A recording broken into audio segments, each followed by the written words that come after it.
बारिश में गरीब बहू का घर और रहन सहन। माँ देखो ना, इस राजू ने फिर से मेरी प्लेट से रोटी ले ली। मेरी रोटी वापस कर। मुझे बहुत भूख लगी है, मैं नहीं करूँगा वापस। माँ मुझे भी बहुत भूख लगी है। नैना बेटा, तुम मेरे हिस्से की भी रोटी खा लो। अगर मैं आपके हिस्से की रोटी खाऊंगी तो फिर आप क्या खाओगे? आपने कल रात भी खाना नहीं खाया था। कल रात से मेरे पेट में दर्द है ना, इसीलिए तुम खा लो। अपनी भूख मारते हुए रोशनी लाल चाय पी लेती है। मैं चलता हूँ, शाम तक लौटूंगा। भैया आज तो रविवार है ना? अरे रात को काफी तेज बारिश हुई थी ना, इसलिए कुछ लोगों के घरों के बाहर के नाले भर गए हैं, तो उन्हें ही साफ करना है। आते हुए थोड़ा बहुत राशन ले आऊंगा। सतीश घर से निकलता है कि तभी थोड़ी देर में बाहर बूंदें गिरनी शुरू हो जाती हैं और देखते ही देखते इतनी तेज बारिश होती है कि पूरी गली में पानी भर जाता है, जिससे अब रोशनी के घर के अंदर भी बारिश का पानी आने लगता है। हे भगवान, कल सारी रात तो पानी बाहर निकालने में ही गुजर गई और अब फिर से घर के अंदर पानी भर गया। एक तरफ दरवाजे से पानी आ रहा है और दूसरी तरफ छत से पानी टपक रहा है। हमारा बिस्तर भी भीग रहा है, मैं जल्दी से बिस्तर हटा देती हूँ। चूल्हा तो पूरा ही गीला हो गया। बहू जल्दी से बचा कुचा राशन हटा दे, वरना ये भी भीग गया तो फिर खाएंगे क्या? सारा सामान ऊपर की तरफ रख कर अब पूरा परिवार डिब्बे बाल्टी से पानी बाहर निकालने लगता है। हाँ माँ देखो ना, ये पानी तो बढ़ता ही जा रहा है। मेरे घुटनों तक पानी आने लग गया है। अरे बारिश भी तो बंद होने का नाम नहीं ले रही है, पूरे घर में पानी पानी हो गया है। लगता है भाभी आंगन की नाली भर गई, मैं जाकर देखती हूँ। तब तक आप लोग पानी बाहर निकालिए। काफी देर तक बारिश होने के बाद जब बारिश बंद होती है तो पूरा परिवार अब सारा पानी बाहर निकालता है और बड़ी मुश्किल से रोशनी घर को सुखाती है। मुझे तो लगता है कि ये बारिश हम गरीबों की जान लेकर ही मानेगी। अरे किराया दे रहे हैं, मुफ्त में थोड़ी ना रह रहे हैं। आज नहीं तो कल हमें मकान मालिक से बात करनी होगी ताकि वो घर की मरम्मत करवा सके। मैंने उनसे बोला है, कह रहे हैं 1-2 दिन में बात करेंगे। ऐसे ही शाम हो जाती है। खाना खाने के बाद सभी गहरी नींद में सो रहे होते हैं कि तभी फिर से बाहर बारिश शुरू हो जाती है और इस बार इतनी तेज बारिश होती है कि गरीब परिवार की छप्पर की आधी छत टूटकर नीचे गिर जाती है और अब छत से भी मूसलाधार बारिश का पानी घर में आने लगता है। पूरे परिवार के लिए यह रात काफी दर्द भरी रात थी। अगले दिन सतीश इस बारे में जाकर अपने मकान मालिक अनुराग से बात करता है। घर की हालत काफी खराब है, कल तो छप्पर ही टूट गया। आप घर की मरम्मत करवा दीजिए, बारिश में रहना दुश्वार हो गया है। अरे जब उसे घर में तुम लोग रह रहे हो तो मैं मरम्मत क्यों करवाऊं? मैंने तो तुम लोगों को घर ठीक ठाक दिया था, जरूर तुम लोगों ने ही कुछ किया है। अरे घर की मरम्मत करवाना मकान मालिक का काम होता है, ना कि किराएदार का। और मैं तो आपको समय से किराया भी देता हूँ, फिर भी। किराएदार होकर मकान मालिक के सामने जुबान चला रहा है। तुझे रहने के लिए मैंने छत दी और अब तू मुझे ही धौंस जमा रहा है। अनुराग घमंड में आकर बिना कुछ सोचे समझे सतीश और उसके पूरे परिवार को भारी बारिश में घर से बाहर निकाल देता है और अपने घर के दरवाजे पर ताला लगा देता है, जिसके बाद अब पूरा परिवार बारिश में भीगते हुए एक बड़े से घर की दीवार के सहारे जाकर खड़ा हो जाता है। हम लोग यहाँ क्या कर रहे हैं? देखो ना बाहर कितनी तेज बारिश हो रही है। मुझे बहुत डर लग रही है, मुझे घर वापस जाना है। पिंकी बेटा, घर होगा तो ही तो हम लोग जाएंगे ना। भैया आप क्या करें, कहाँ जाएं? जब तक बारिश नहीं रुक जाती तब तक हमें यहीं रहना होगा। सड़कों पर भी पानी भर गया है, ऐसे बाहर सड़कों पर जाना खतरे से खाली नहीं है। पूरा परिवार बारिश में भीगते हुए थर थर कांप रहा होता है कि तभी उस घर का मकान मालिक छतरी लेकर उनके पास आता है। अरे ओ भिखारियों, ये मेरा घर है, कोई अनाथ आश्रम नहीं है जो यहाँ आकर खड़े हो गए। कुछ दिन पहले ही दीवार पर पेंट करवाया है, खराब कर दोगे क्या? भागो यहाँ से। भगवान के लिए साहब, थोड़ी देर के लिए यहाँ खड़े होने दीजिए। हम पर ना सही इन मासूम बच्चों पर तो तरस खाइए। इस भारी बारिश में हम लोग कहाँ जाएंगे? अरे कहीं पर जाओ, जाकर मरो जाके, मुझे क्या उससे। पूरा परिवार आंखों में आंसू लिए भीगते हुए सड़क पर चल रहा होता है कि तभी तेज रफ्तार में एक गाड़ी सड़क से गुजरती है और कीचड़ का पानी उस पूरे परिवार पर उड़ा देती है। इन अमीरों ने तो हमें सड़क पर चलने वाले कीड़े मकोड़े समझ लिया। किसी समय तो लगता है कि एक दिन तो ये हमें अपनी इन महंगी महंगी गाड़ियों के टायर के नीचे रौंद ही देंगे। इस बारिश में इस तरह घूमना हमारे लिए सही नहीं है। माँ जी की भी तबीयत खराब रहती है और बच्चे भी हैं। कोई तो ऐसी जगह होगी जहाँ हम लोग बारिश से बच सकते हैं। एक जगह है, तुम लोग चलो मेरे साथ। सतीश अब अपने पूरे परिवार को एक बड़े से नाले के पास लेकर जाता है जहाँ आसपास काफी सारे पाइपलाइन थे। सतीश पूरे परिवार के साथ बारिश से बचने के लिए एक पाइपलाइन के अंदर चढ़कर बैठ जाता है और सामने ही नाला होने की वजह से वो काफी ज्यादा गंदी बदबू आती है और साथ ही ढेर सारे कीड़े मकोड़े और मच्छर भी वहां घूम रहे होते हैं। यहाँ कितनी गंदी बदबू आ रही है, मुझे यहाँ नहीं रहना। मेरा तो बदबू से सर चकरा रहा है, उल्टी जैसा ही मन हो गया है मेरा। तो कहाँ लेकर जाऊं मैं, कहाँ लेकर जाऊं तुम लोगों को? जेब में पैसा भी नहीं है। अब बारिश से बचने के लिए यही एक जगह थी मेरे पास। पूरा परिवार बारिश से तो बच जाता है, लेकिन बार बार उन सबको मच्छर काट रहे होते हैं और कभी कभी तो पाइपलाइन के अंदर छोड़कर कुछ कीड़े भी आ जाते हैं जिन्हें मुश्किल से वो लोग भगाते हैं। जैसे तैसे करके रात गुजरती है और अगले दिन अब सीधी बारिश की वजह तिरछी बारिश होने लगती है, जिससे अब बारिश का पानी सीधा पाइपलाइन के अंदर आने लगता है।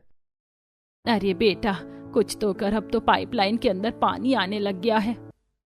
सतीश की नजर पास ही पड़ी कुछ बड़ी बड़ी पन्नियों पर जाती है, जिनसे वो पाइपलाइन का मुंह बंद कर देता है और बारिश का पानी पाइपलाइन के अंदर नहीं आता। लेकिन लगातार और तेज बारिश की वजह से और पूरे सड़कों पर पानी भर चुका था, जिससे पानी अब पाइपलाइन के अंदर आने लगता है।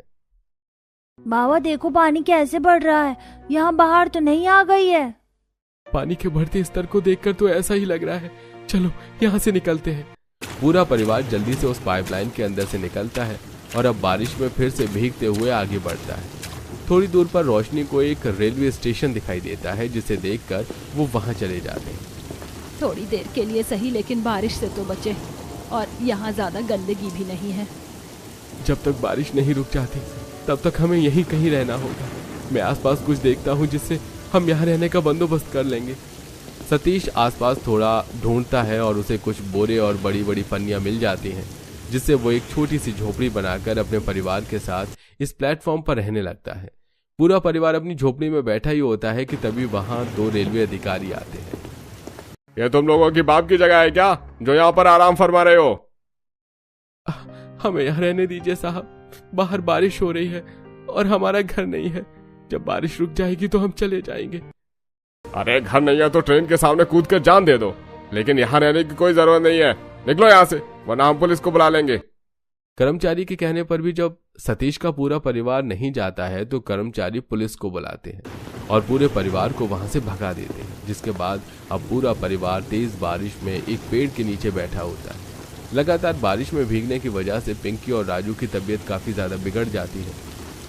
ये भगवान अब क्या करें, दोनों बच्चों का शरीर ठंड के मारे कांप रहा है, इन्हें कुछ उड़ाने के लिए भी नहीं है।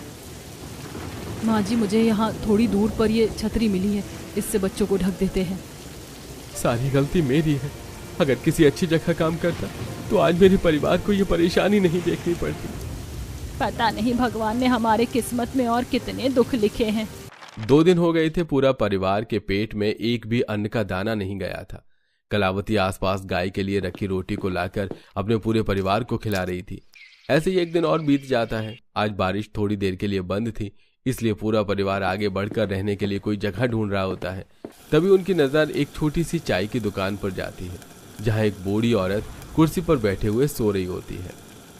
बहन जी कुछ खाने के लिए मिल सकता है क्या? हम लोगों ने 3 दिन से कुछ भी नहीं खाया है, बच्चों को तेज बुखार भी है, थोड़ी मदद हो जाती तो।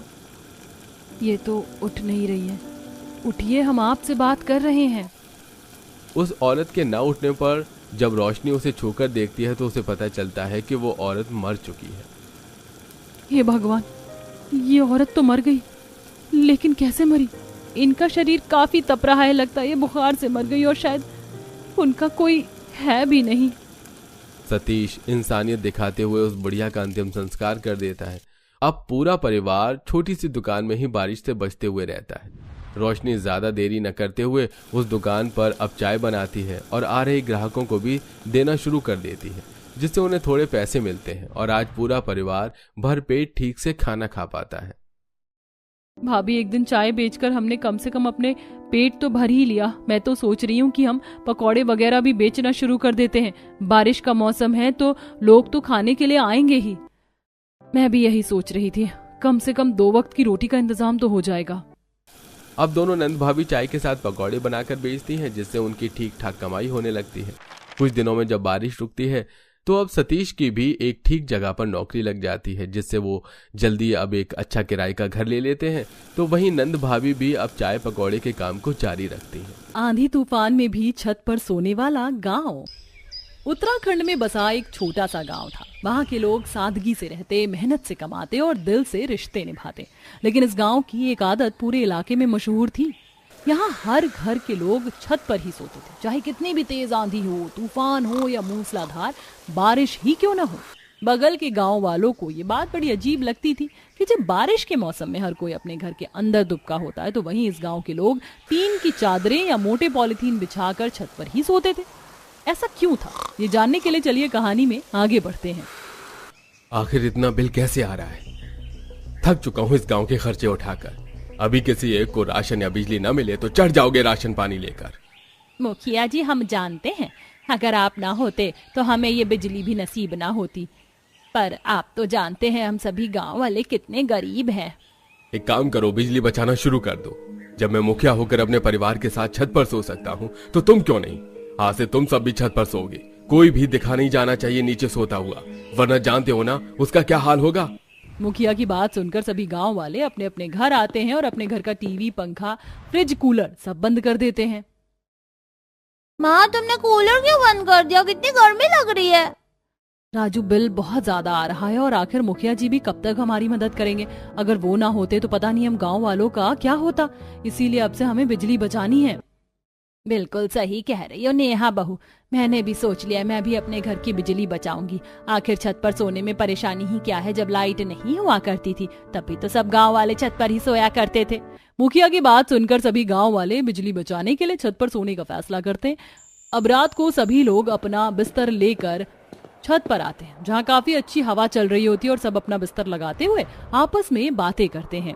आशा बहन, छत पर सोना इतना बुरा भी नहीं है ना? माँ जी, बिस्तर लग गया है। हाँ बहू, अभी आती हूँ। बिल्कुल सही कह रहे हो भाई साहब, इस सरपंच के चलते कुछ तो यादें ताजा हुई। मुखिया के कहने पर पहले दिन छत पर सोने में किसी को कोई दिक्कत नहीं आती और वो लोग आराम से छत पर सोते हैं और काफी मजे भी करते हैं। अगली सुबह, राजू बेटा धूप निकल गई है, उठ जाओ, स्कूल भी जाना है। माँ, अभी तो सिर्फ 6 बज रहे हैं, स्कूल तो 8 बजे का है। मैं जा रहा हूँ नीचे सोने। नहीं बेटा, नीचे नहीं सोना, याद है ना मुखिया जी की बात। ना चाहते हुए भी राजू को जल्दी उठना पड़ता है। अब सभी गांव वाले छत पर सोने की वजह से सुबह जल्दी उठते और अपने काम पर चले जाते, जिस वजह से धीरे धीरे गांव के लोगों को छत पर सोने की आदत हो जाती है। पर माँ जी, आज तो छत पर बिल्कुल हवा नहीं चल रही। गर्मी हो रही है बहू। बिरजू भैया आज कैसे सो गए छत पर? बहन, बिजली बचानी है तो सोना ही पड़ेगा। आज तो मच्छर भी बहुत काट रहे हैं। अरे, एक दिन हवा नहीं चल रही तो आप सब इतना परेशान हो गए। भूलिए मत, कुछ दिनों बाद मॉनसून आने वाला है, फिर तो रोज ठंडी ही हवा चला करेगी। इस मुखिया के चलते ऐसा लगता है कि ये छत पर सोने वाला गांव हो गया एक तरह से। इस तरह सभी गांव वाले आराम से, कोई मच्छरदानी लगाकर तो कोई अगरबत्ती जलाकर छत पर सो जाता है। समय गुजरता है और देखते ही देखते मॉनसून का मौसम आ जाता है। ऐसे ही एक रात, माँ, बिस्तर लग गया क्या? बहुत नींद आ रही है। सभी गांव वाले छत पर अपना अपना बिस्तर लगा लेते हैं। अब जैसे ही सभी गांव वाले सोने के लिए जाते हैं, तेज आंधी तूफान चलने लगती है। किसी के छत पर तार पर सूख रहे कपड़े उड़ जाते हैं तो किसी के शरीर पर रखा चादर उड़ने लगता है। अरे बहू, मेरी तो चादर ही उड़ गई। अरे भगवान, घोड़े बेच कर सो रही हो क्या? अरे देखो कितनी तेज आंधी तूफान चल रही है। बिरजू भाई साहब, आपके सारे कपड़े उड़कर मेरे छत पर आ गए हैं।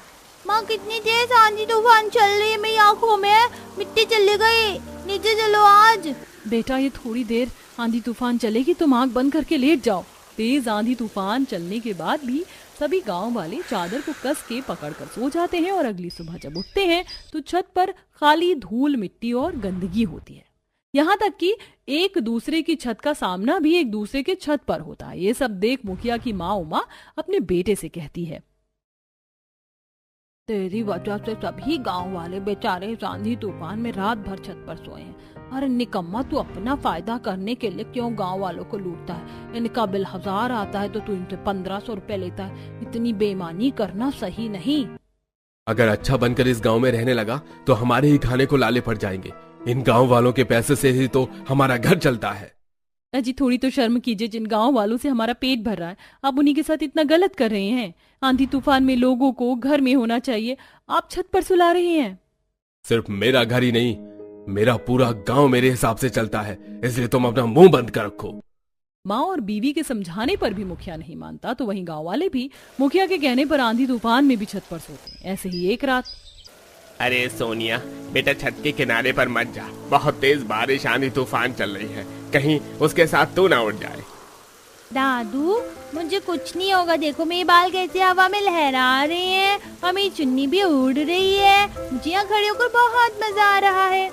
सोनिया बिरजू के समझाने पर भी छत के किनारे से नहीं हटती और तेज बारिश और आंधी तूफान चलने की वजह से सोनिया खुद को संभाल नहीं पाती और वो छत से नीचे गिर जाती है। ये देख सभी गांव वाले डर जाते हैं और अपना बिस्तर लगाना छोड़ भागते हुए नीचे आते हैं। माँ सोनिया को क्या हो गया? क्या वो कभी हमारे साथ बात नहीं कर पाएगी? टीचर भी कहती है जब बारिश आंधी तूफान चलती है तो इंसान को गर्मी लेना चाहिए, फिर हम क्यों छत पर सो रहे हैं? आखिर ऐसी भी क्या मजबूरी हमारी?